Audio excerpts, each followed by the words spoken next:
Héloïse, sais-tu que c'est au plus profond de nos cœurs que la vigne prend racine?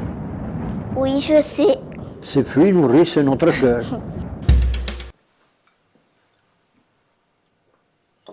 Les choix qu'on a fait ici, c'est des choix qui sont d'abord humains et ensuite techniques. Les choix, ils sont aussi sentimentaux. Là, je suis entouré des vieilles cuves qui m'ont vu naître et qui me verront sûrement disparaître. C'est des cuves qui, pour moi, ont un certain fumet, une certaine âme. Moi, je refuse de me cacher derrière ma bouteille. Depuis que l'homme fait du vin, il cherche sans cesse à s'améliorer. Donc aujourd'hui, nous, on est dans la technique. Moi, je réinventerai pas la vinification.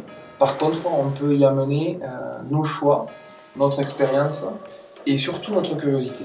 Voilà. La vinification, ça ouvre le champ des possibles. C'est ce qui est beau dans ce métier et c'est ce qui me plaît.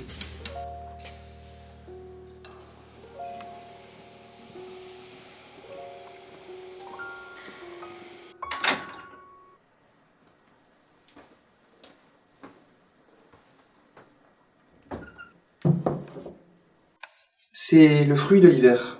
Chaque hiver, on a le vin qui se précipite dans la cuve. On appelle ça la précipitation tartrique. C'est un dépôt naturel. Et ce tartre-là date de mes arrière-grands-parents. Voilà, donc on a ici la genèse de notre vinification. Chaque année, on va vinifier dans ces cuves et on met un point d'honneur à vinifier dans ces cuves.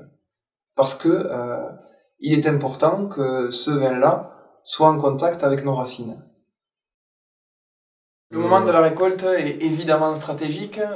Quand on veut faire le blanc doux de Gaillac, eh bien, un indicateur, c'est les pigeons ou les tourterelles qu'on entend là à l'heure actuelle, qui vont picorer sur le pied. Les abeilles.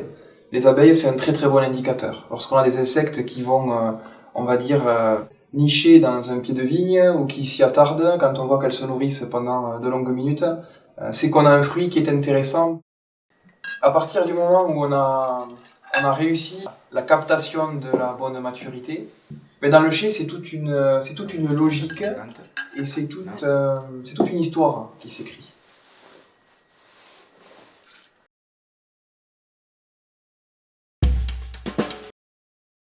On va d'abord procéder à une macération du raisin, si on veut faire des produits un peu pointus. Le jus et la peau du raisin vont être en présence de façon prolongée, et la peau du raisin cédera toutes ses qualités aromatiques.